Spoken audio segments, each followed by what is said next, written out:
Hi friends, இங்கே பார்த்தீங்களா, இன்றைக்கி வந்து அக்டோபர் 22 வந்து என்னோடய பிறந்தநாள். அது நானே மறந்துட்டேன். ஆனால் தம்பி ஞாபகம் வச்சுட்டு இங்கே பாருங்களேன் எப்படி கிஃப்ட் கொடுத்துருக்கானு. இதுக்குள்ளே என்ன இருக்குன்னு நான் முதலே பார்த்துட்டேன்.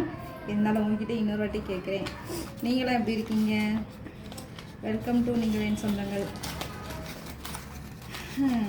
பார்ப்போம். எனக்கு தெரியும், உங்களுக்கு தெரியணும்ல.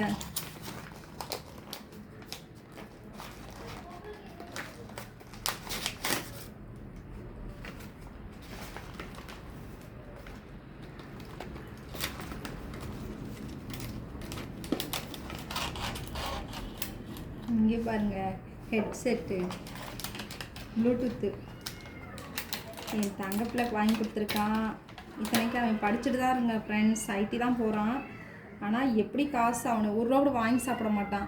எதுனாலும் சரி பத்திரமா பண்ணி வச்சுருப்பான். இங்கே பாருங்கள், இங்கே பாருங்கள், ப்ளூடூத் வாங்கிட்டு வந்திருக்கான். இதோட சார்ஜிங் வயரு. எப்படி அவனுக்கு இவ்வளோ யோசனை தோணுச்சுன்னு தெரியல. நான் கூட 10 ரூபா எடுத்து வச்சா அடுத்த நாள் காசு இல்லைன்னு அதை எடுத்துருவேன் ஃப்ரெண்ட்ஸ்.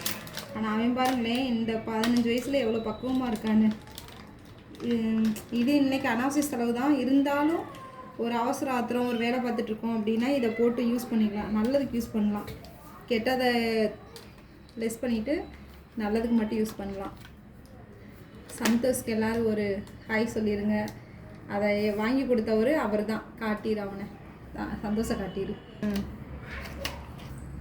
எப்பயோ ஒரு தடவை நான் கேட்டதுக்கு இப்போ ஞாபகம் வச்சு கரெக்டாக இன்றைக்கி வாங்கி கொடுத்துருக்கான் பாருங்கள். உண்மையை சொல்ல போனால் இன்றைக்கி என் பிறந்த நாள்னு எனக்கே தெரியாது, இவங்க சொல்லுது எனக்கு தெரியுது. தேங்க்யூ ஃப்ரெண்ட்ஸ், நீங்கள் எல்லோரும் என்னை விஷ் பண்ணுங்கள், போதும் எனக்கு, அது போதும். என் மகன் வாங்கி கொடுத்த கிஃப்ட்டும் நீங்கள் விஷ் பண்ணுறதும் எனக்கு கோடிக்கணக்கில் சொத்துக்கு சமம்.